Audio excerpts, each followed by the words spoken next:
Good afternoon. Welcome everybody to our last panel today on the opportunities and the challenges of electrification of transportation.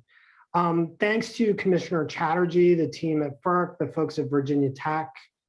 Special thanks to John Umberger and Rachel Marsh on Commissioner Chatterjee's team for the opportunity to put together this panel. I'm really looking forward to it. My name is Jeff Dennis. I'm a Managing Director and General Counsel at Advanced Energy Economy. We are a multi-technology business association of companies across the value chain of clean advanced energy technologies that are committed to moving the energy system to 100% clean. And electrification of vehicles is a huge, huge part of that. It's a big part of the value chain. We expect that really a clean electricity system will be the linchpin under which we electrify transportation to meet rising decarbonization goals and to provide better performance to consumers and better transit options across the board. So really excited to be able to highlight this, really excited about the panel we have today as well. I'm just going to briefly introduce who we have, and then I will introduce each of them as they give a few opening remarks. But we have today with us Chris Nelder from RMI, Duncan McIntyre from Highland Transportation, Dr. Peter Mahoro from Rappahannock Electric Cooperative, Delegate Lamont Bagby from Virginia, and Corrine Dumit from EVgo Network. So I'm going to turn first to Chris Nelder from RMI to really give us kind of an overview and start us off here about what we're talking about when we talk about electrification of transportation in terms of demands on the system, in terms of infrastructure requirements, and give us an overview to start off the conversation today. Chris is a manager in RMI's carbon-free mobility practice, where he leads the vehicle grid integration team. He's co-authored 6 major reports on charging infrastructure and the role of utilities in transportation electrification. He's a frequent presenter and public speaker, and many of you may know him as the host of the Energy Transition Show podcast, or you may know him from bantering on energy Twitter like I do. So Chris, why don't you go ahead and take it away? Thank you very much, Jeff. All right, well, I'm going to try to give you just a quick overview of the implications of charging on the grid in 8 minutes. And I'm going to take you from kind of low power demand to high. So, for those of you who are very conversant in this domain, apologies for any repeats, but we are going to try to get to a place that might be more interesting for you as well. So just to begin with, most charging today is done at home because the early adopters of electric vehicles also live in single family homes with a garage and a place that they can plug in reliably overnight. That's fine for those people, but depending on the community in the United States, somewhere between a third and a half of the population does not live in a single family home, does not have a place where they can plug in reliably. If they live in an apartment building, for example, they may not even have a dedicated parking space. And the dedicated parking spaces that are out there, almost none of them have charging stations yet. So for those people, we need to really think about how we're going to provide charging infrastructure, and also not just the level 2 kind of charging infrastructure that they could plug into all night, but high-speed public charging infrastructure. So what does that mean? Well, to start at the very basic, if you plug your car directly into the wall, regular 110-volt outlet, no charger, you're getting about a 1 kilowatt rate of charge.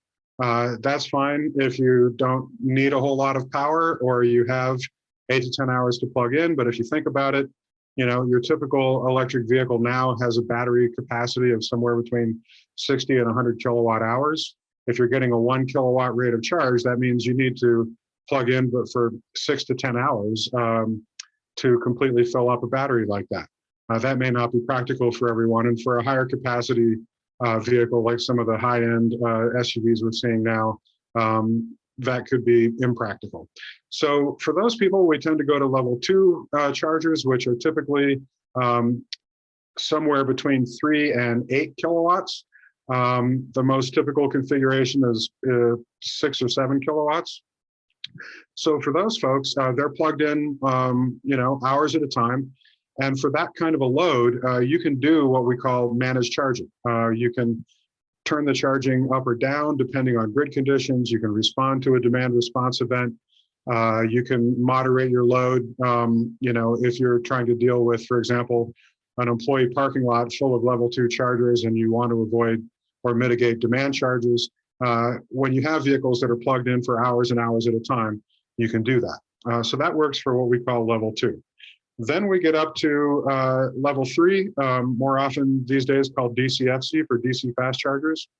These chargers deliver DC current, not AC. And the kind of the older standard for those was 50 kilowatts, and we are still installing some 50 kilowatt stations. But the predominant form of public DC fast charging now is 150 kilowatts, and we're also now seeing numerous sites being built at 350 kilowatts. There aren't a lot of vehicles that can take that level of charge yet, but we're expecting to see them. However, for that particular use case, the whole idea is to show up, get the fastest charge you can in the shortest period of time that you can, and then go on with your day. Therefore, doing managed charging with DCFC is sort of antithetical to the use case. You can't easily ramp power demands up and down. You can't easily ask somebody to turn their charger off or to disconnect for a DC fast charger. So with level 2 charging or even level 1, you can do managed charging. With DCFC, you really can't unless you're also deploying a significant battery array next to the fast charger and using that to pull power from to, for example, avoid adding to the load during a grid peak condition, or to respond to a demand response event or something of that kind. But that lards up the site with a very expensive slug of CapEx, and that has its own problems, which I'll try to explain here in a moment. So again, plug straight into the wall, 1 kilowatt. Use a level 2 charger station, 7 kilowatts. DC fast chargers, 50 to 350 kilowatts. But that's not where it ends. If you've seen one of those Tesla supercharger sites, for example, you've probably seen a whole row of like 6 Tesla chargers. Altogether, those comprise about 1 megawatt of power demand. That's significant, and it's not cheap to provide that power. It's not cheap to the site, and it's not cheap to provide it for the utility either. So on an OpEx basis, for those charging network operators, they are now running into serious problems with demand charges. Moving up from there, as we get into medium duty vehicles, transit buses, garbage trucks, municipal vehicles of various kinds, those are starting to sort of use 60 kilowatt charger stations. It sort of depends. But as we get beyond that to truck stops, to Class 8, Class 7, Class 8 semi-tractors, we're expecting those vehicles to want power on the order of 1.7 to 1.8 megawatts per vehicle. This kind of charger does not exist yet in the field as far as I'm aware, or at any commercial level, but that's what the Class 8 semi-tractor OEMs are giving us to believe, that we should really expect these kind of power demands. So what does that really mean? Well, it means very significant power loads.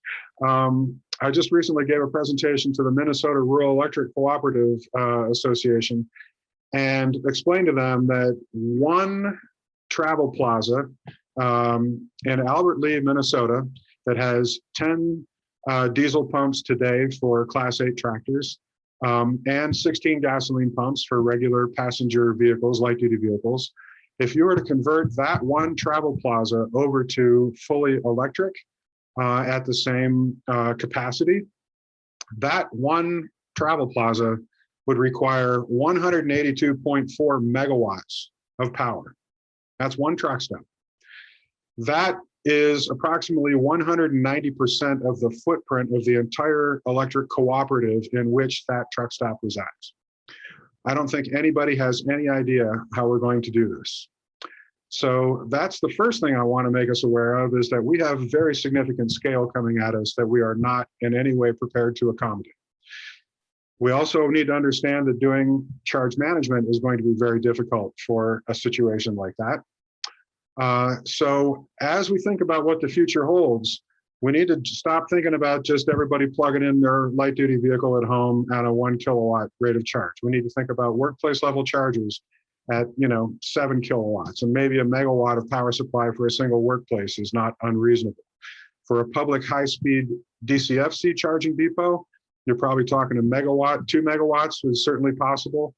For transit bus barns and fleet vehicle yards that might have medium or even heavy-duty vehicles, we're probably talking 5 to 30 megawatts per facility, per transit bus barn.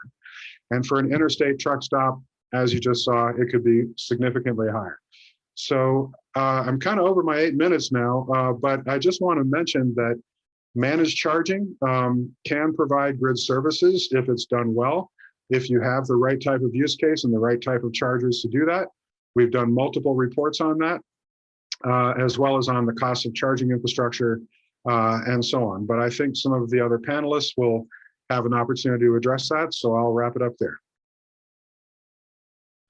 Thanks, Chris. That was terrific. That was a great overview and a great vision of what we can expect in terms of power demands, but also opportunities to electrify fleets beyond what we think about today in terms of light duty passenger vehicles. To get that fleet perspective and also to get some perspective around electrifying transit and some of the challenges and opportunities there, I want to introduce Duncan McIntyre, the CEO of Highland Electric Transportation.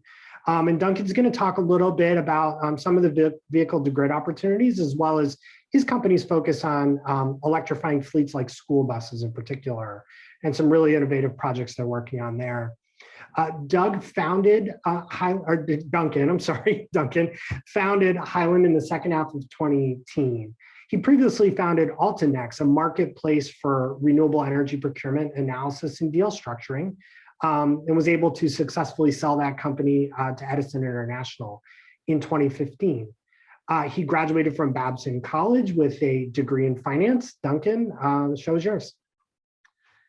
Thanks, Jeff. Appreciate it. And Chris, appreciate your opening remarks. I think, the numbers that you threw out there are certainly familiar to us, and we would agree it's very much a daunting challenge.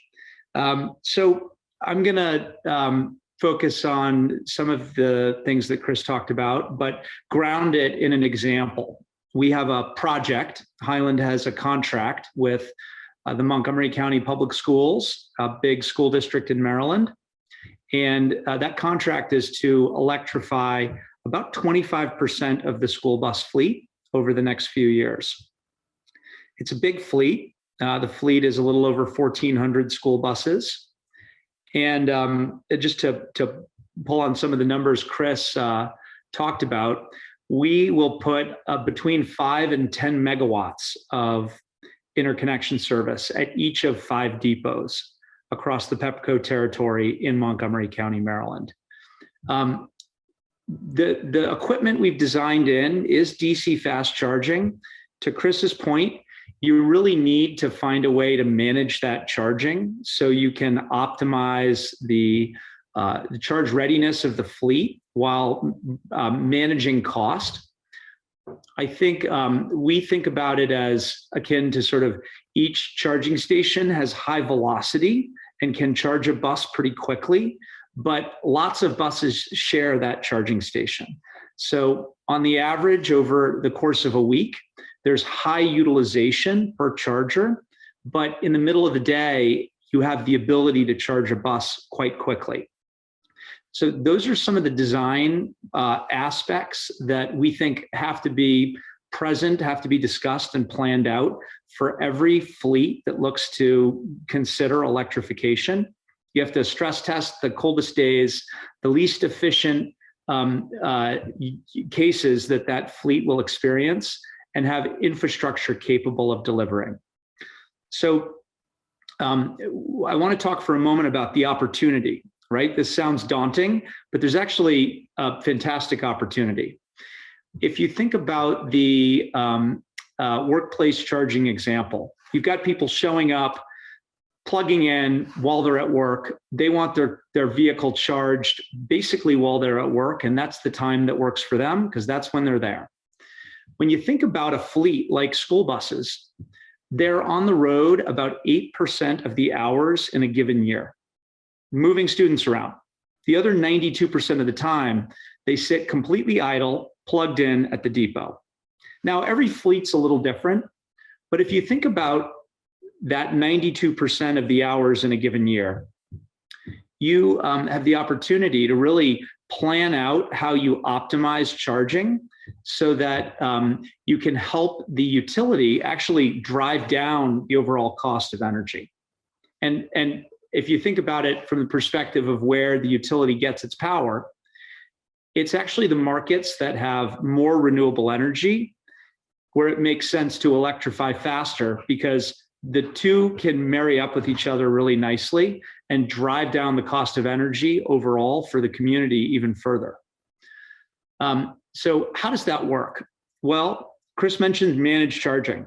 It's absolutely the first stop for any scalable electrification project. You have to figure out when the vehicles need the power, what your flexibility is around that, and then find a way to smooth it out and marry up with the demands on the electricity grid. So a perfect example would be fleet electrification projects should be aggressive participators in demand response. If the grid needs power or needs people to shed their consumption from 5 to 7 p.m. weekdays in the summer, like they do in New England, fleet electrification projects with the biggest loads, they shouldn't shed 20%. They should shed all of their load to the extent that they can. It's not just because it's helpful to the grid operator, it's because it's economic to the fleet operator at the same time. Take it one step further. If you have a fleet of battery electric vehicles that can not only shed all of their load during key hours, but they also have bidirectional charging equipment, they can export that power from the vehicle batteries back to the grid, creating a further alignment with flattening the load curve and integrating more renewable energy. So we're doing this. We're doing this in Maryland. We're doing this in Massachusetts. We'll be doing this in Vermont and California.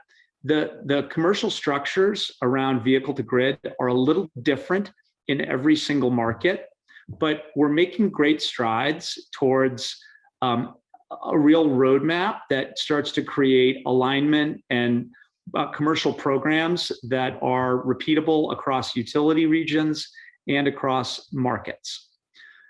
So when we think about challenges and opportunities, we think about our project in Maryland.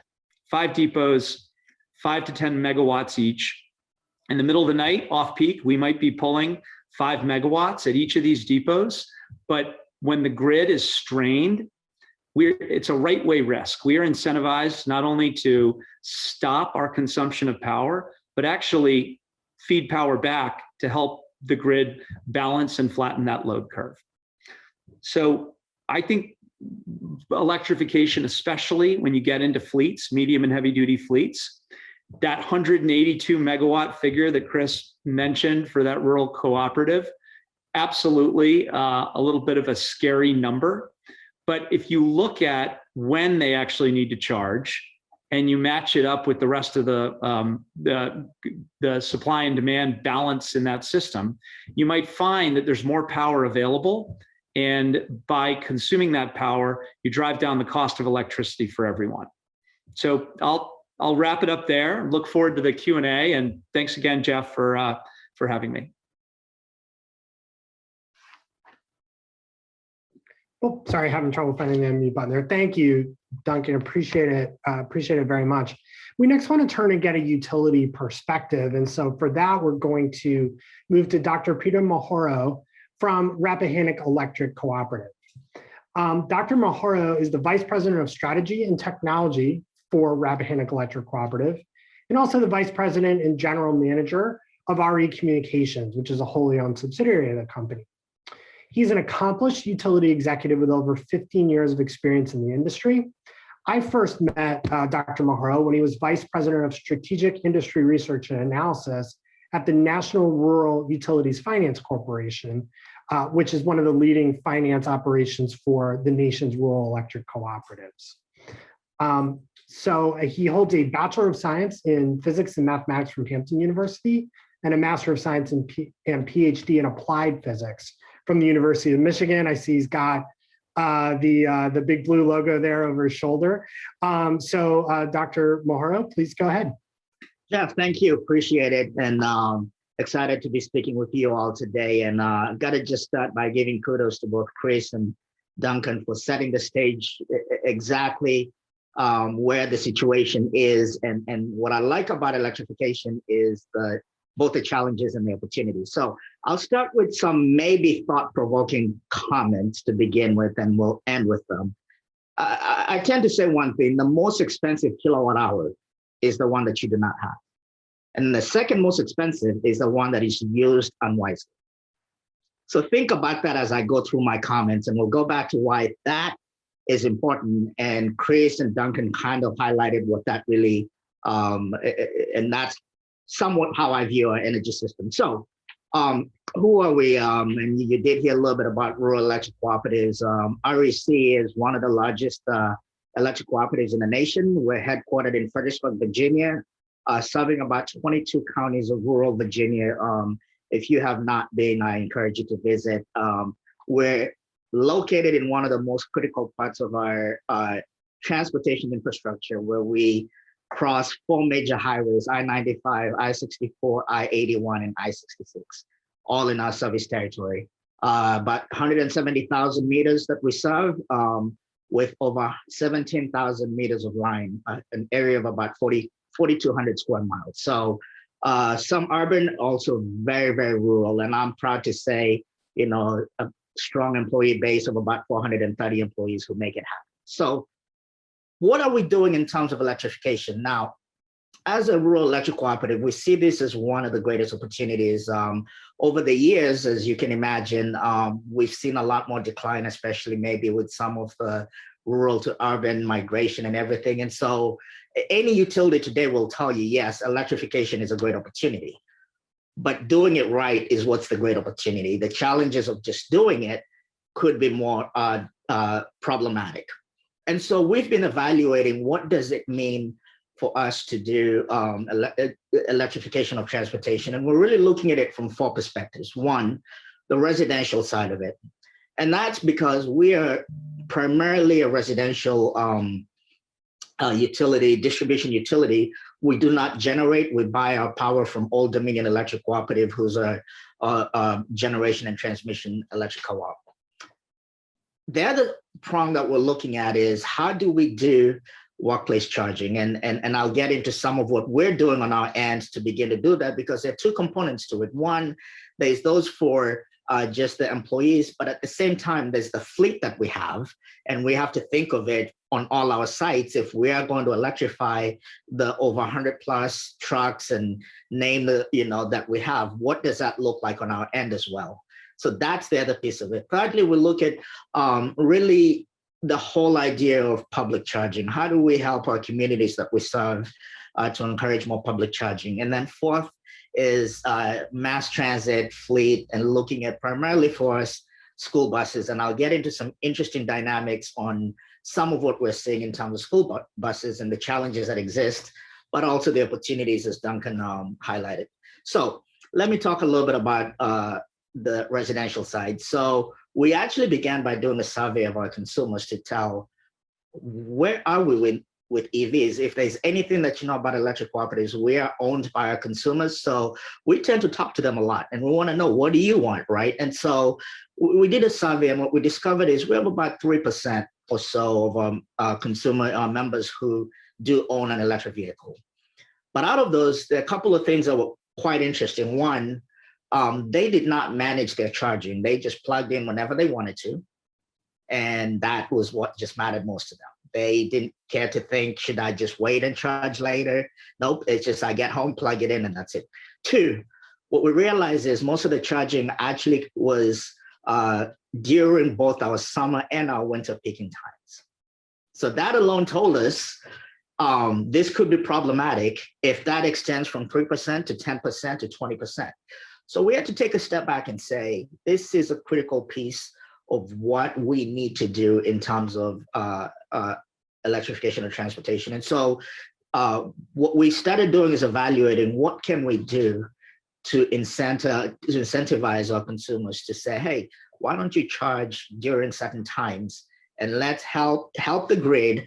Let's get into some kind of dynamic. Let's try something out. And so after months and months of trying, we filed for a pilot rate with the commission, and we had to go back and rethink a little bit, because what we discovered was technology has not matured yet. And by that, I mean primarily software, but also on the utility backbone side and the things that we need to really do this and do it for any vehicle, not just one kind. And so we realized we're going to face a challenge that even the early adopters may not be able to do it, and us get the best data we can out of it. So what we opted to do rather is do just a flat incentive, $7 a month if you charge between 9 p.m. and 5 a.m. and 2 a.m. and 2 p.m.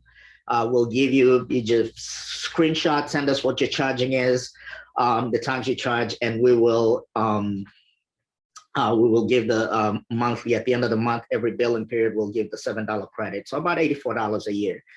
And I know it sounds a little bit interesting to do it that way and just do a flat rate. What we want to do is to begin the conversation on how managed charging could work out. And that really was the driver for this. Will this be a long-term pilot rate if the commission approves it?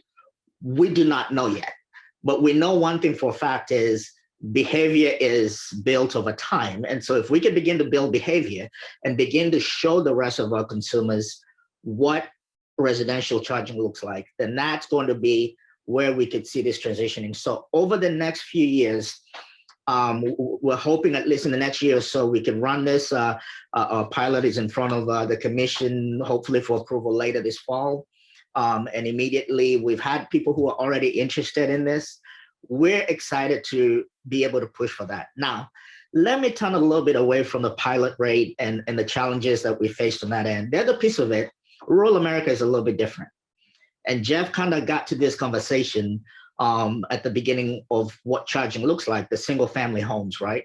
There's an assumption, for example, everyone is charging in their garage. I could tell you right now, and I've spent majority of my career working with electric co-ops, so I've seen rural America. They do not park those pickup trucks in the garage. They're outside of the garage and everything. So the question is, does the traditional way of wiring it from your house into the garage really make sense? Or should you begin to look straight from the transformer with conduit to just where the driveway is? And that thinking is what's leading us to also think about, how do we do just on-street parking? Maybe we could create some opportunities while you're building a new development or you're trenching and putting in new conduit. Go ahead and do it all at once, so that if at any time someone needs an EV charger, it's a whole lot easier. And in fact, maybe by getting it disaggregated from the home allows us to be a little bit more laser focused and concise on that charging piece of it. So that's one of the things we're currently looking at. We're working on the details of what that would look like, including helping members with the EV chargers. We'll be looking at, in fact, financing them on the electric bill, because we know that's another area that could potentially be a barrier to this. So as we look at some of that, that's the other piece of charging that looks a little bit different than just the traditional behind the meter. I mean, in the parking garage. So we're excited about what we're going to be doing in terms of EV residential side of it. But we understand and we know the challenges that we face, especially as we see that charging, that happens during our peak times, and we're both a summer and a winter peaker as well. So we have to be careful with that. All right, now let me move over a little bit to workplace charging and what we're doing. So funny enough, we're a utility, but actually our headquarters are on Dominion's lines. So we've actually partnered with Dominion and their workplace charging program to pilot what that looks like. So we're adding, I believe it's about 4 chargers in our parking lot. Today, we do not have, but probably just about maybe 4 employees who own electric vehicles. But we do know that we're going to see more and more coming in. And so we're really excited about adding those. We do currently have some chargers throughout all our buildings. They're level 2 chargers, 6 kW. And we put those in all our offices to begin with, just to say, let's play around with it. At the same time, we also did buy some Chevy Bolts, and they've been great to get in the community. If you'll ever go to a website, you'll see it's wrapped with all things Rappahannock and everything. So you will know it's a Rappahannock vehicle when you go out to the community. But what we're excited about is how we transition our fleet, especially the trucks.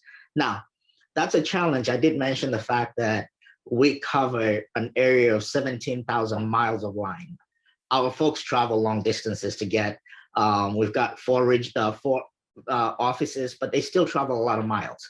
So we have to carefully think, how does that really play out? What kind of, our load could change very much, in as soon as we buy just a few of those trucks. In fact, I'm happy to say we currently do have in order one of those F-150 plugins. We're excited to try it out. And the beauty of it is all our trucks are bright yellow. So it'll be cool to be able to say we're in a bright yellow electric truck. But we do know and recognize that for that piece of it, there's going to be a challenge. Now, let me also throw another factor in there, which is exciting, but also a challenge. We've got folks who are fleet guys are really great, and they know how to fix every kind of car. Electric cars are a little bit different. So now we have to provide the kind of training on how to fix these cars, because we need on-site mechanics and the like. So workplace charging for utility comes with that piece as well. That's a little bit different, and how the future of that looks like. So let me wrap up with just a couple of things. Public charging, we're looking at some of the opportunities, working with Virginia Clean Cities and the like to deploy some chargers within our territory and wrap that up and encourage more and more consumers. What we do recognize is some of the public charging at a grocery store or anything, you can't go into it in the name of this is how much I'll recoup the cost by adding X amount of kilowatt hours. We recognize that it may take a while to pay back. But what we do recognize is if we put that kind of infrastructure, it just gives more and more of our consumers the opportunity to say, well, you know what, I will buy an electric vehicle. And behind the scenes, we're still adding load to our side. So overall, it's still an opportunity, even though on the onset and just looking at it directly, you may not see it paying back if you're thinking the traditional, what the kilowatt hour rate is and the like. And so we have to think of it a little bit different. Lastly, the other piece that's interesting for us is electric buses. And looking at school buses, and we're in conversations with one of our counties. They do have a small fleet, it's 16 buses. So to get one in there will be a little bit easier, but there are a few challenges that we see with the school bus system. First of all, on the front end of how they get the funding to buy the school buses. And then there's the back end of the maintenance and the fuel. What needs to happen is there needs to be a conversation on how those are moved around, maybe change around the percentages so that you can address this in the most ideal way to get the school buses, the schools to be able to be interested in buying those. Last thing about school buses that's very different, and I did not think about this until someone brought it up. In many places in rural America, those drivers take the buses home. Unlike when typically they might drop it off at the depot and it could charge overnight or whatever the case is.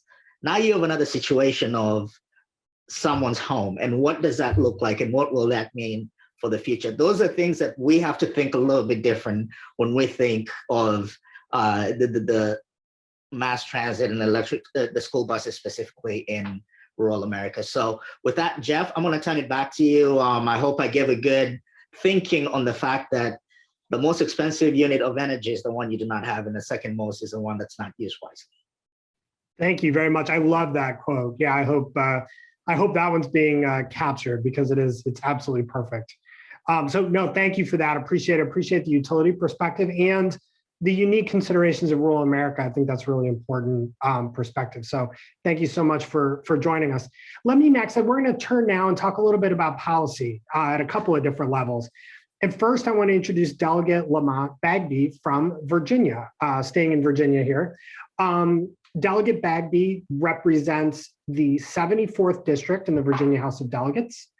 It includes Charles City County, parts of Henrico County, and the city of Richmond. He previously served on the Henrico County School Board.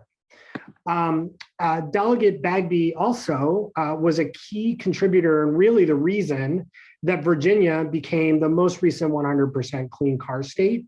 This year, he carried significant and important legislation this year that allowed that to happen, making Virginia really a leader in the transition to electrified clean vehicles. So Delegate Bagby, would love to hear your perspective about that. And anything else you'd like to share with us? Go ahead, please. Thanks, and thanks for the introduction.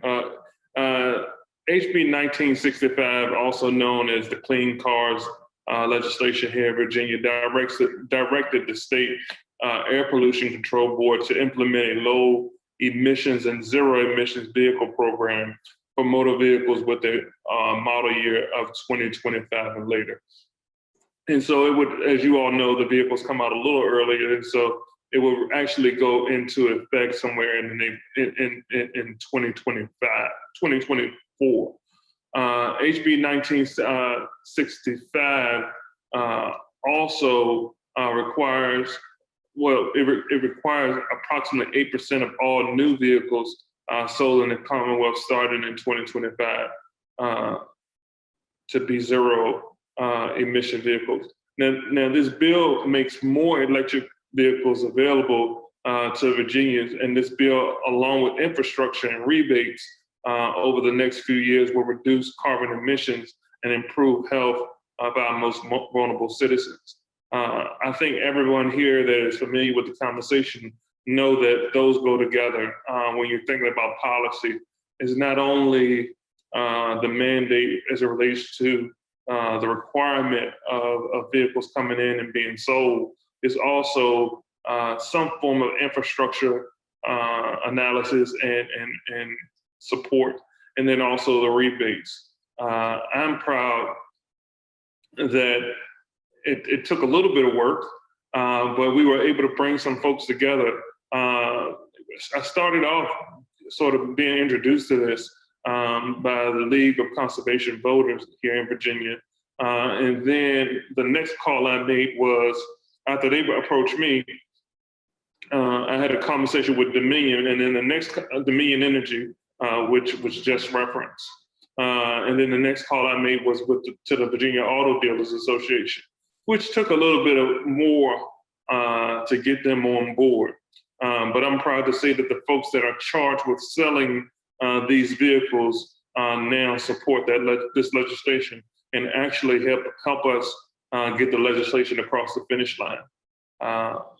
We had the support of the governor and his administration, again, Dominion Energy, environmentalists. Our challenge through the bitter end was overcoming the objections of the manufacturers. And that was what kind of slowed us down. And they sort of worked, the Republicans in both chambers to sort of be afraid of the boogeyman. And the boogeyman in this case was California. One of my colleagues had a floor speech, and he said that for years he thought he would open his door at Halloween and say boo. And then he realized, well, really would scare people if you open your doors and say Halloween. California. I messed the whole joke up.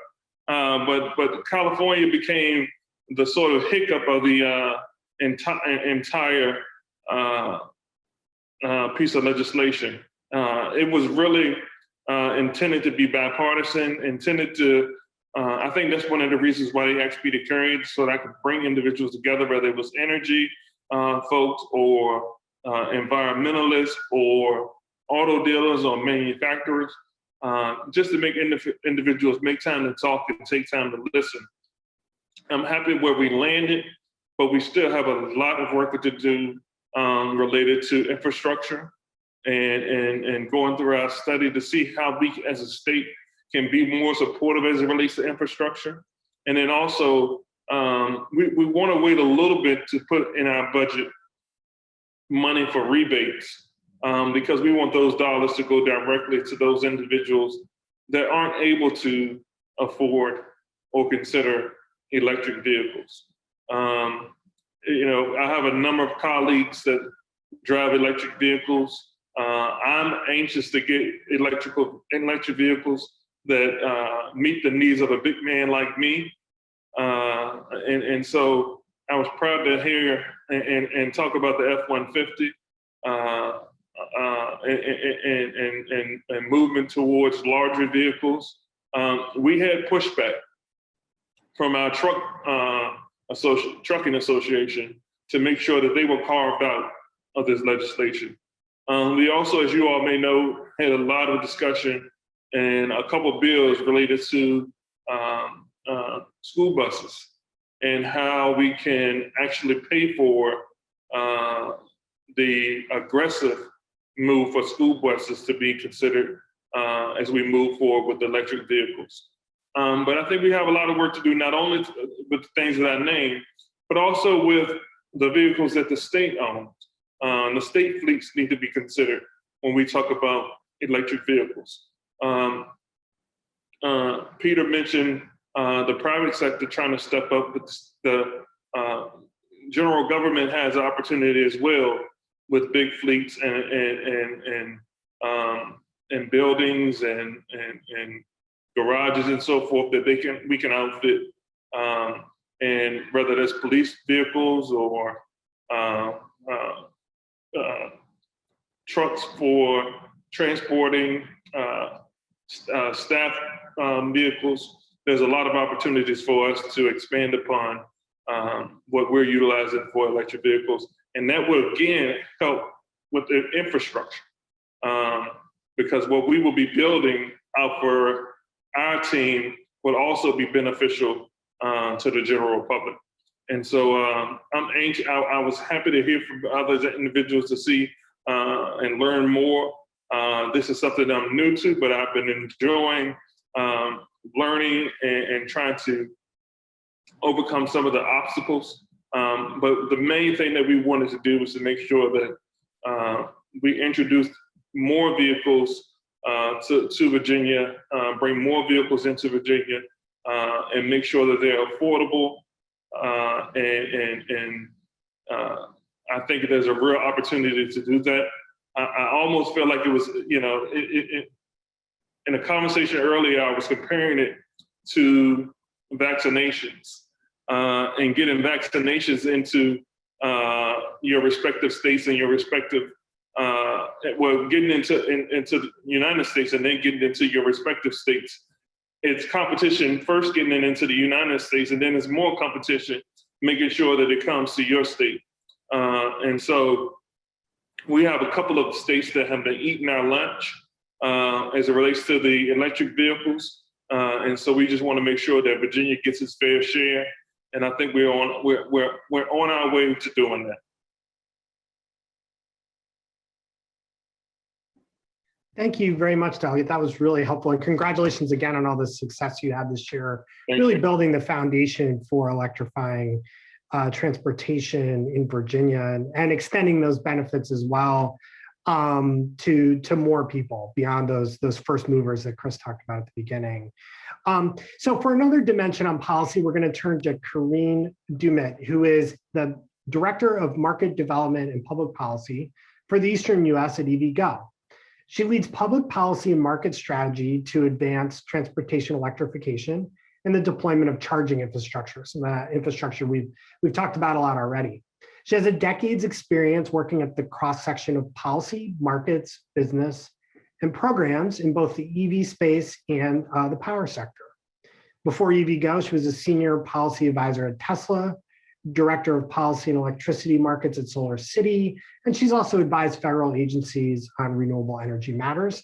And looking forward to talking about that next dimension of policy, rate design, and things like that. So take it away. Thank you so much, Jeff, and thank you to the EnVision Forum team. Thank you to Commissioner Chatterjee and FERC and Virginia Tech as well as AE for convening this forum. I'm really thrilled to be here. And it's been certainly, even as a panelist here, very insightful to hear the different perspectives from my colleagues and fellow panelists here. So I really appreciate the opportunity not only today to share our perspective on transportation electrification, but also to hear others as well. So yeah, thank you for that. A little bit about EVgo, and then I'll dive into some of the observations that we've had from our experience in that sector. EVgo is the nation's largest public fast charging company with over 800 locations across 34 states. We partner with automakers, fleet and rideshare operators, retail hosts such as hotels, shopping centers, gas stations, and parking lot operators, and certainly a lot of other stakeholders to deploy advanced charging technologies to expand the network availability and make it easier for individuals and fleet drivers to take advantage of the benefits of driving an EV. And fast charging, I would say, and I really appreciated Chris's initial introduction, kind of laying and setting the stage for the different types of charging and the different use cases. I'll highlight a little bit that fast charging is really important for the 30% of Americans who don't have access to home charging. It's really critical for those who live in apartments, who don't have access to a dedicated parking, for the rideshare drivers, for the taxi drivers that are electrifying and need to charge quickly, and the rising number of fleets. And so all of this fast charging ecosystem is really important to, again, enable that transition into EVs. On the policy front, there's certainly been a lot of work that's been done to accelerate transportation electrification, not only to reduce greenhouse gas emissions, but also to create jobs and stimulate economic growth that benefits all Americans. And so as policies and regulations are implemented to enable that transition to zero emission vehicles, I'd love to share with you perhaps 6 or 7 key ingredients for achieving success that we've seen and that have been informed by our decade plus of experience as a pioneer on transportation electrification. And I'll promise I won't take too much of everyone's time between now and the opening remarks, but these are a few of our thoughts. First and foremost, I think DC fast charging is more than a corridor technology. Initially, I think DC fast charging was seen as a solution to assuage the need of drivers as they were doing long distance travel with EVs, but more and more we're seeing that community locations around urban and suburban population are important to provide convenient fast charging. And they're as important as highway and transit corridors. And so when charging is integrated into everyday activities, that transition to an EV becomes increasingly seamless. Second is that there's a lot of stakeholders. Surely there's really no shortage of stakeholders and partners and entities that are involved in all of this. And so while funding support for electrifying transportation is really the cornerstone that can ignite market activity, the speed with which these results can be delivered and can be achieved is a function of collaborative activities and a collaboration between a multitude of institutions and stakeholders and entities, as I mentioned, and that's going to require a coordinated approach. And where we've seen that state-level coordination is essential to create that holistic ecosystem. And that means not just addressing the hard costs, but also the soft costs.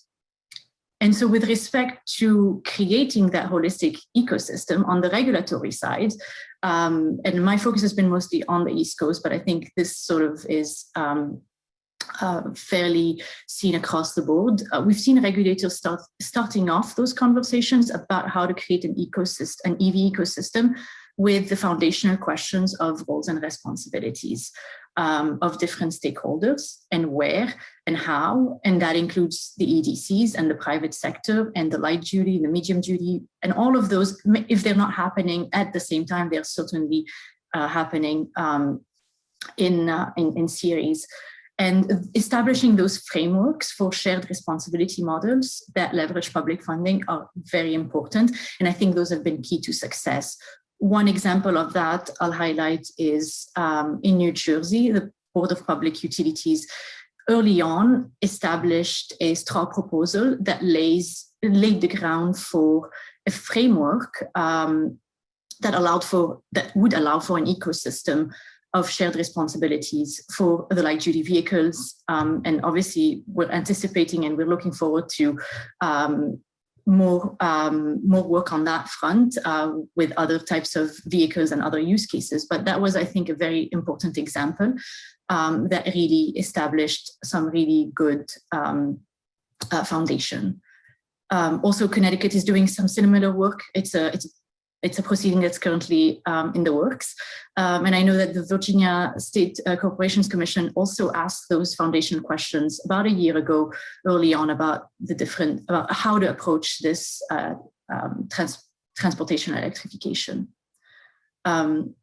Now, in addition to addressing those types of questions, a complete and holistic EV program needs to address both the infrastructure and the rates, because the effectiveness of these programs, whether it's utility make-ready or state funding programs, is tied to, and really is the availability of commercial EV tariff is central to that.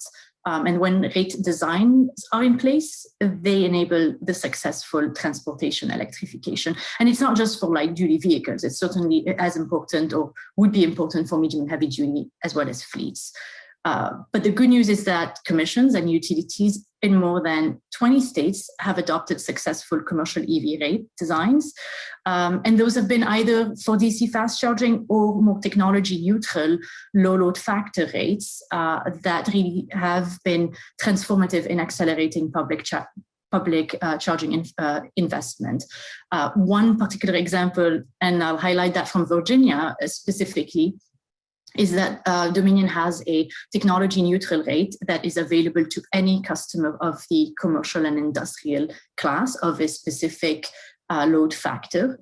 And so that, I think, is a really interesting way of addressing rate design, perhaps in a non-DCFC specific, but certainly we're seeing more and more attention being paid to how to make sure that rate designs are aligned. A couple of other thoughts. I think it's, we have seen state energy offices have a successful track record in implementing multi-million, multi-billion-dollar programs. And so it's really important to leverage that institutional capacity and knowledge by administering grants and rebates through state energy offices. So, for example, most recently, state energy offices have been administering the EV charging infrastructure grants with the VW, the Volkswagen Appendix D settlement funding, which means that they have developed that expertise, and there is that sort of level of lessons learned that can be implemented and is ready to be used for competitive programs such as transportation electrification and vehicle infrastructure. And so enabling those lessons learned to be implemented is going to be really, really important. The other thing is also when we think about how to design policies, I think keeping in mind that outcome-based policies that allow for technology and business model innovation to deliver good outcomes is very important. And what that means is that EVs and EV charging technologies and their performance and cost and all of that are evolving rapidly. So I think when we look at how do we see successful programs, those have been or tend to be the ones that are where policies have been anchored around specific societal outcomes. So rather than creating prescriptive programs or standards or specific target related to equipments that can easily become obsolete, being able to have policies and programs that are centered around specific outcomes. For example, North Carolina in their grant program created a scoring rubric whereby there were different ways of scoring different types of projects based on how they met specific policy outcomes for the states. So I think that's a really interesting best practice and example to look at. And certainly utility make-ready programs where there are certain requirements for, let's say, a minimum amount of deployment in certain disadvantaged communities or additional incentives to try to steer certain investments in certain areas. Those also are have been really important and really interesting to look at. And the last thing I'll share, which is something I think Delegate Bagby really highlighted, and so I won't say anything much more, but rather than I really agree that complementary policies that support both EV sales and access to EVs, as well as charging infrastructure, are important. And again, this is all really part of creating an ecosystem. And I think that, again, as has been said, Virginia has been a really leader in that, and the Virginia administration, as well as the state legislature, and particularly the work of Delegate Bagby and others like Delegate Reed, in enabling those sets of complementary policies in the last, as we've seen most recently in the last session, whether it's the ZEV mandate or the EV rebates, those are really critical to making sure that as we deploy the infrastructure, we're also enabling and facilitating that transition. So things like what you mentioned, Delegate, about the rebates and making sure that those rebates are increasingly available to a variety of drivers, and also making electric vehicles more affordable to an increasing population, particularly, let's say, those who may not want to buy a new vehicle and may afford a used vehicle. So having that access to that is going to be important. And I think that's really one perfect example of showing how complementary policies can really have market transformative impact. And with that, I think that I'll be happy to answer more questions later on, but these are just a few of our thoughts. Thank you very much. Appreciate that. I really appreciate the way you organized that around the ecosystem for really moving this all forward. That was a really helpful way to kind of think through this. Actually, in terms of kind of kicking off the conversation, and also, I want to make sure we get Peter's perspective in, because you may have to drop just a couple minutes early. One thing that you left off with there in terms of making sure that we're not designing standards or other things that become obsolete. In my work with a variety of advanced energy technology developers, and EVs is right at the front of this, technology is moving really, really fast.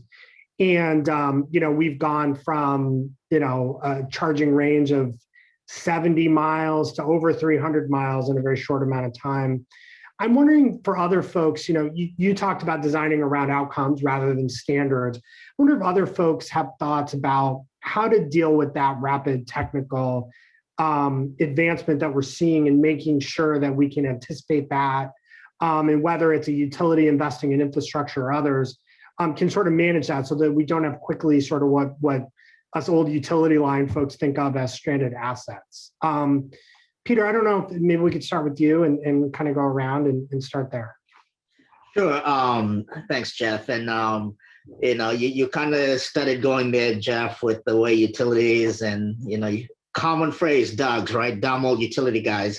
We've always done it this way, right? And so, that's some of the challenges that we face. And I think part of what we're seeing from our end, in fact, one of the bigger challenges, we think the integration of EVs, and I really like hearing how you put the whole ecosystem concept together. We know it can happen. The actual tougher part is the back end side of the utility business, because we tend to have legacy systems to begin with. So by the time something is out on the market, the utility is already a few steps behind just to catch up with it. And so what I spend time talking with either technology developers or integrators, I always want to talk about how do you get the utility to leapfrog some of these things, and because if you expect us to take the chronological way to get there, it will be decades before we could get there. So we have to find ways to leapfrog to say, we can get from here to here. Now, let me give a good example. DARMS, Distributed Energy Resources Management Systems, right? It's the new buzzword lately. I can't stand. I think every day I'm hearing it to the point it's irritating, right? But everyone has their own definition, right? And so everyone wants to create a standard. But at the same time, the development of some of these things, the reality of how fast it's moving, we have to think of it. And so, for example, the metering companies, we have to talk to them and say, hey, what's your vision? Is it a 60-second interval data that you're looking at? Because that's where we need to be thinking versus traditional 15-minute data interval. And so I think the big piece is going to be, and I think the challenge or the backbone of the utility side of it is, how do we leapfrog so that we can avoid having to go through chronological systems to get through to some of those technologies? That's helpful. Other folks want to jump in?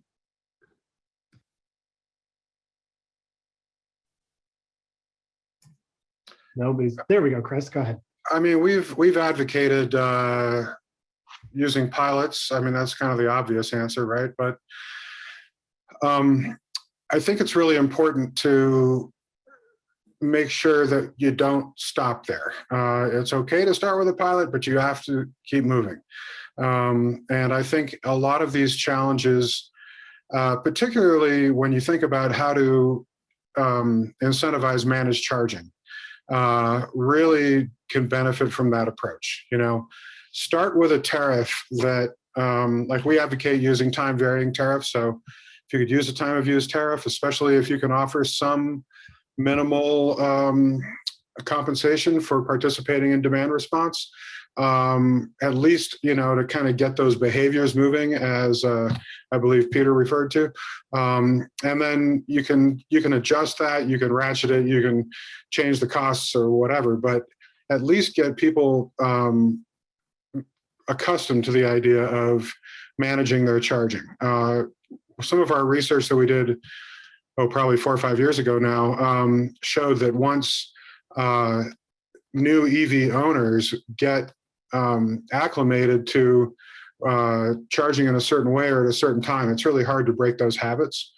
So it's important to get the rate design right before you have a lot of EV users on your system, and get them accustomed to charging at off-peak times, get them accustomed to responding to a time of use tariff. To turn the situation around, how do you get utilities to start thinking about how to accommodate this stuff and how to advance their own efforts, how to change their behaviors? I think there's a lot of things you can do there too.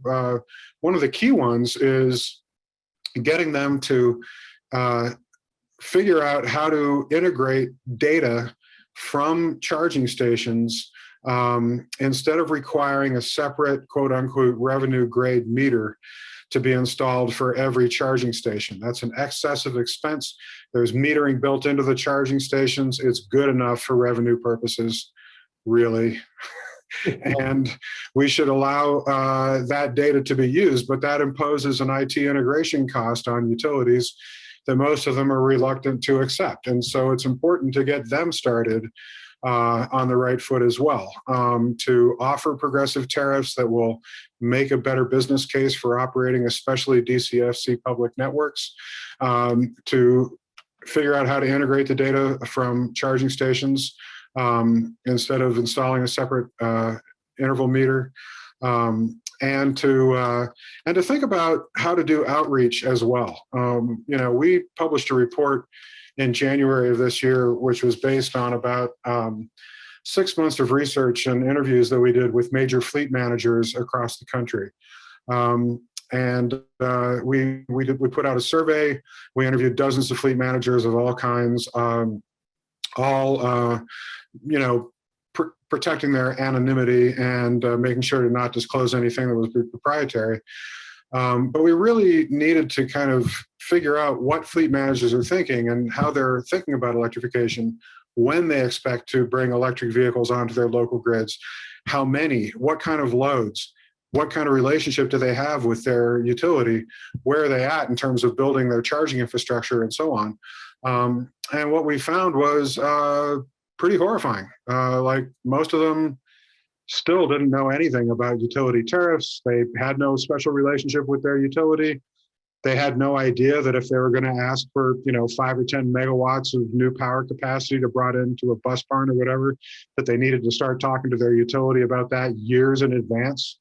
Like none of this was on their radar. And in fact, what's worse is the largest organizations, the big corporates, the ones that run, thousands of vehicles in their fleets, they aren't even set up internally to understand the costs of operating an electric vehicle fleet. Now, what we figured out was they're going to have to actually re-engineer their internal business accounting processes just so they can know what it costs them to run an electric vehicle fleet, so that they can compare those costs apple to apples with their existing petroleum burners, so that they can allocate the costs according to the correct departments that are using the vehicles, so that they can allocate the cost of charging to the people that are using the vehicles. Because all that stuff today is paid under one umbrella, overhead utility bill.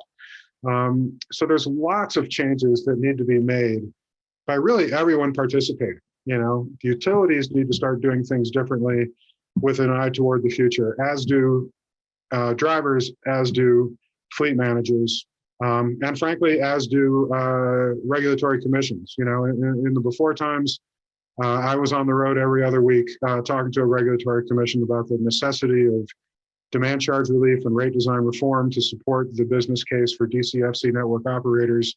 And I kind of expected what you might guess. There's a few very progressive states that are, actively engaging with this and telling their IOUs to develop some progressive tariffs to figure out how to accommodate electric vehicle loads as DERs onto their system to compensate them accordingly and so on. And then there's a handful of fast followers, and then there's a whole bunch of others toward the back of the pack that don't want to do anything until 10 other states have already done it. And that's just not going to work for this domain. So we all have a lot of things that we have to start doing differently. And the sooner that we start working on those and gaining the experience and collecting data on what's working and what's not, equipping fleet vehicles with telematics, for example, the better. Hey, Jeff, if I could just add one more thing too. that, and Chris, really appreciate your comments. And of course, having Delegate Bagby here is always helpful. But, one of the things that I think would work well, and I've seen it done in some cases from the Department of Energy, is requiring for any of those funding announcements, requiring a utility to be the partner. Because not only does it force the technology folks to do the right thing, but it also forces the utility to get in the game. And the utility is probably more willing to get into it when, so as we think from a funding perspective, as we think from a policy perspective, some of that, creating an environment where that partnership is required to get some of these technologies up to speed, I think that's what will get it moving to the next level, because it allows us as utilities to be able to play the game. The reality of it is, at the end of the day, we really have one key job. We've got to keep the lights on. We don't get the calls that someone came home, turned on their lights, and the lights came on and they're happy. No, those are not the calls we get. We get the calls, when are my lights going to be back on, right? So, but this allows us to be able to focus some resources in advancing the technology forward. So that's one thing from the funding side, the policy side, that may be a good consideration to help this ecosystem move forward. That's really helpful. And, I wanted to mention both in your comments and then Chris's comments about his research with fleet vehicles, and maybe ask Duncan if you wanted to weigh in on this, but, recognizing that there's that knowledge gap among fleet operators who, really when at least when I think about the economics and the value proposition of this, I think that's one of the early places where we could see significant deployment. But obviously we have a knowledge gap there. Duncan, I wonder what you experience in that, working with fleet owners and operators yourself, and maybe for you, and then again, others, who's the right role to kind of to bring fleet managers along to up their game? Whose role is that? Is it the utility, which I think Peter was maybe sort of suggesting there in terms of forcing utility partnerships, or others? Yeah, I mean, look, it's an interesting question. I think to Peter's point, the utility should be a stakeholder in these conversations very early on. They're a really key stakeholder. We spend all of our time talking to big municipal fleets across the country. And with some exception, there are some exceptions and some who've spent a couple of years doing some work and getting educated and engaging on the topic, but the vast majority have barely scratched the surface. They need 101 level education on infrastructure, what it means to pay a demand charge, how to think about the range of the vehicles, how are they going to perform in cold weather. There's a long list of topics and categories that are, I think, critical for fleet operators to get comfortable with before making these decisions. We're not sure who the right party is to do that educational groundwork. We are doing it as a private company because no one else has done it with the prospects that we target. WRI, my understanding, has some funds from the Bezos Foundation, and I think it's $50 million to do programmatic work on school bus electrification. I think nonprofits will play a big role. I know, Chris, I know RMI is doing tons of great work on the research, but also sort of publishing and, communicating to the market to help the market sort of educate themselves on how these things should work. But in order to get out of the pilot phase and get to true commercially scalable electrification programs in major cities, we think you need to create really strong alignment across 5, 6, 7, 8 different stakeholders in the community. And Delegate Bagby, I think I heard you were on the school board for Enrico. I mean, that's a stakeholder that's critical. Or politicians who are leading major efforts around infrastructure in communities, along with folks from the local utility, along with the OEMs who manufacture the equipment, and companies like Highland and EVgo that can be, that can provide services and act as sort of the plug for the gaps that exist along the way. So it's really a multifaceted effort across, call it at least 5 different stakeholder groups to do this educational work. Who's going to lead the charge? I don't know. In school bus electrification and transit bus electrification, so far it's been a combination of Clean Cities folks, private companies like ours, and to an extent, some politicians. And we're seeing utilities increasingly getting into the game as well, which is really exciting. That's great. Dr. Maharo, before we lose you, we did get one question from the audience specific for you, which was, and I know that you've only got a couple of minutes here, but if you could talk a little bit more about what you've seen as the results from your incentive-based charge management pilot that you talked about earlier, that fixed charge, in learnings, and if there's any place that folks can go to learn more about that. So we don't have any data yet. We filed it with the commission at this point, so we're waiting for commission approval on it. But based on anecdotal data, we think that there's a lot of interest in that, and we've had a lot of folks reach out and ask. So I would just say, find me on our website, myirec.coop, send me a note, and at any time we have data, and we're always willing to publish and talk about it as well in terms of how we see it. We're hopeful it's the beginning, as Chris kind of said, it's the pilot to begin to get that change in behavior, but in the long run, that kind of behavior becomes the norm. And how we even approach any other rates beyond that one specific one. But folks can keep an eye out for it when the commission looks into it. We're hopeful that it will be in the next several months before we could hear back from the commission. But at that point, we'll be able to share the data. Well, thank you. Thank you very much for answering that question. And thanks for having me. Absolutely. Thanks for joining us. Let me turn a little bit actually back to sort of related to what we were talking about there earlier. In terms of education, consumer acceptance, and things like that, one of the things that both Delegate Bagby talked about and Karine talked about as well is what I'll call kind of the coalitions that are forming around this, right? Delegate Bagby talked about being introduced to this by the League of Conservation Voters and sort of that conversation moving from there. I wonder if folks, if Chris or Duncan or even Karine and Delegate Bagby have more thoughts on the coalitions that are coming together and how those are expanding to really support development of what's a whole new industry in the U.S. And one of the reasons I think about this question is, working in Washington, well, virtually in Washington right now, but as I do is there's a real focus on electrification as a jobs creator and as an infrastructure plan for the country.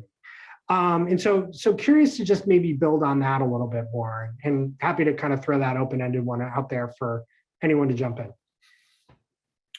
Well, I'll throw out a couple of quick thoughts. First is to Duncan's point.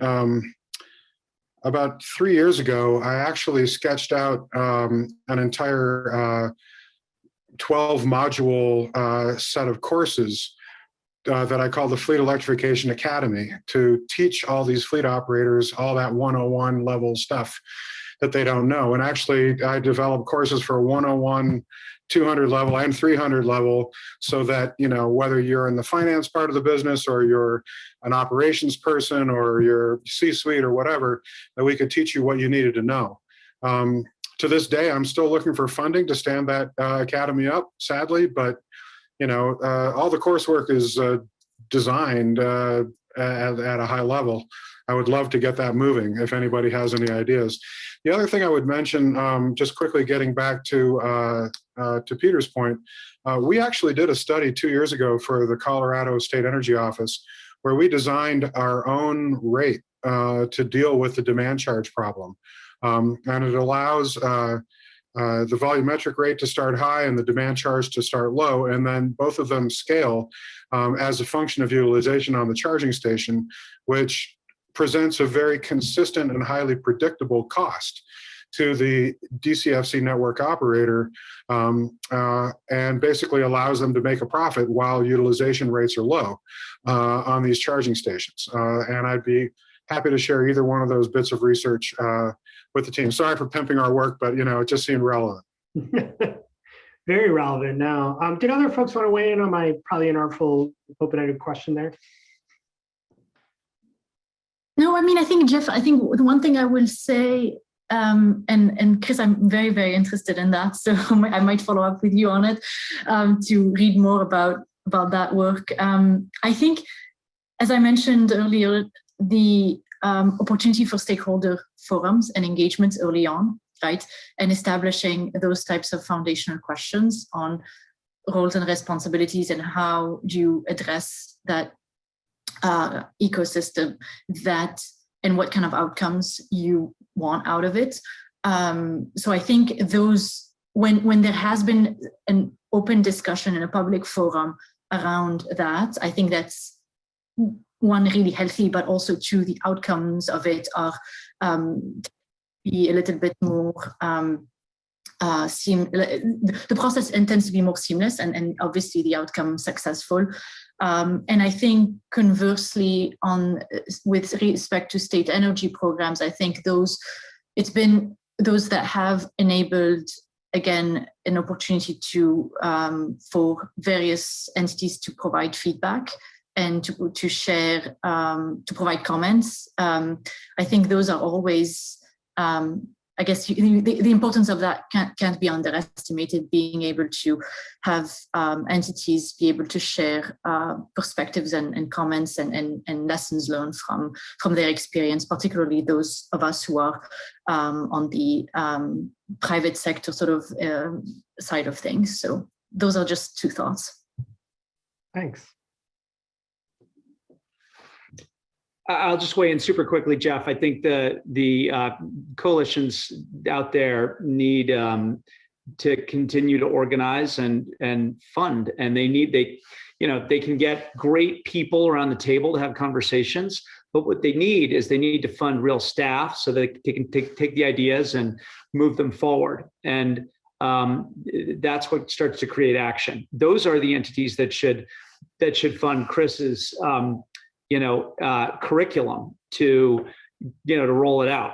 And I think we're still in the early stages of developing really strong coalitions in this space, and I hope it happens faster. Thanks. Let's talk a couple of minutes about provision of grid services from electric vehicles, from all of the various equipment that will be installed, charging networks, et cetera. As many folks know, the Federal Energy Regulatory Commission under Commissioner Chatterjee's leadership issued a pretty important order that opens wholesale power markets to participation by distributed energy resources, including collections of electric vehicles and others. We also got a question from the audience about are EVs, aggregations of EVs and those kinds of things, will they be competitive with other technologies that are coming on the market to provide demand response and other things like that? Curious folks' thoughts on that. What are the services that you see these resources providing? They're certainly big sets of resources, right? What kind of resources do we see them providing, and how does that fit into the business model? I'd like to make a quick comment on that. I don't mean to hog the space here, but I think electric vehicle fleets will be the most competitive participants in aggregated distributed energy resources. And it's for one specific reason. If you think about your alternatives are investments in infrastructure and assets that have the primary purpose of delivering services to the grid. So they need to stand on their own from an investment standpoint as grid resources. Electric vehicles largely stand on their own as transportation assets. And it is a secondary thought that they could be used to help balance the grid. So when we put a fleet on the ground, we think we have to largely fund this investment based on the merits of its use as a transportation asset. If we can earn a little bit of extra income, then that'll help make it more affordable for the municipality. But that extra income, we are essentially able to bid our batteries into the market, I would argue lower than anyone else, because it's incremental income that isn't required to build the business case to begin with. So to your final question, what services should fleets be providing in terms of interaction with the grid? Well, we think demand response, without question, is one of the biggest. And then when you get into more sophisticated equipment, there's all sorts of ways to participate in capacity markets, ancillary services markets, and FERC 2222 helps to pave the road for allowing that aggregation to occur, but it's not a silver bullet. You still need to put the technology in place. You need to network it. You need to create the relationship with the wholesale markets or with some aggregator who can do it for you. And those are all complicated things to do well. So I think it's gonna help, but it's still gonna take some time.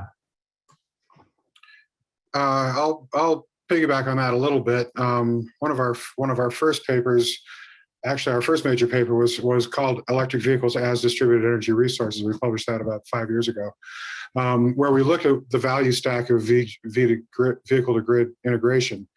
And that certainly showed us that what Duncan just said was true, was that demand response is by far the biggest part of that value stack. One of the things I would mention, though, is that I think a lot of people have overestimated the potential value in ancillary services.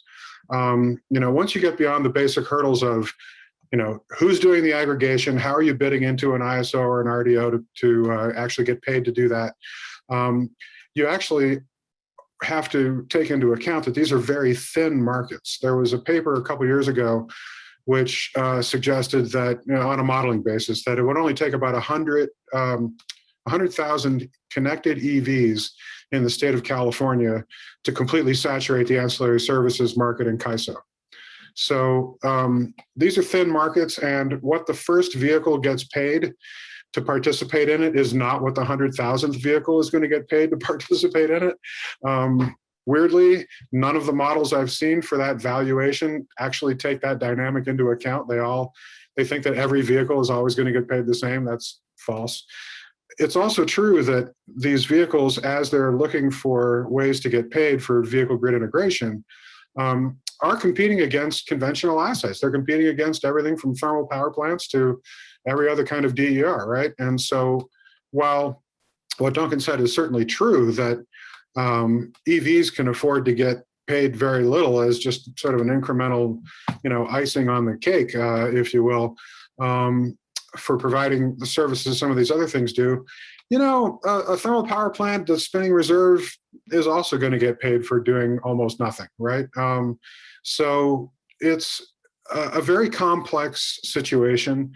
I don't think we understand it yet, just because there aren't enough vehicles participating yet. EVs are still, whatever it is, 1.5% of the fleet or something like that now. Once we get into tens of millions or 100 million EVs participating, we're going to know a whole lot better how this stuff is going to work, and who can get paid for doing what. And we certainly need a lot of help yet in terms of making aggregations of managed charging really work. And I am excited to see what might come out of FERC Order 2222 as far as that goes. But it needs a lot of development yet, I think, before we can really say what the right strategies are going to be.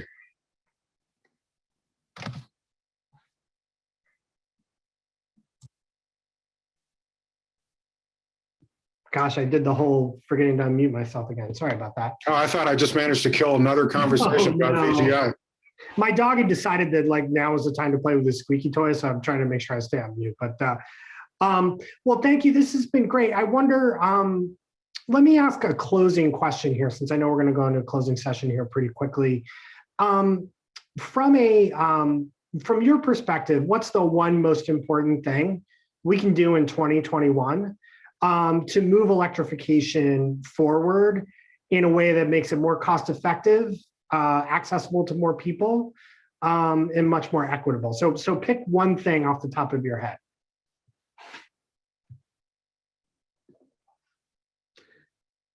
Comprehensive federal incentive program.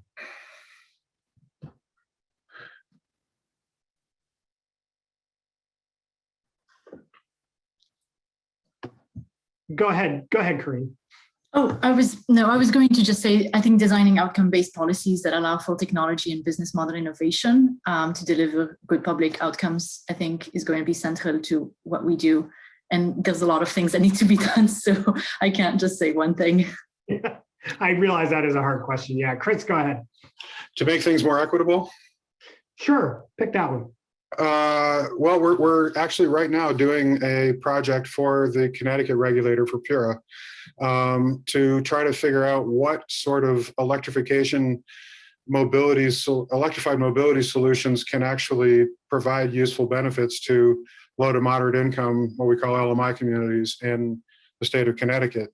And we're doing some specific focused work with interviewing people in Hartford and New Haven and also in rural and eastern Connecticut to try to understand, what their needs are.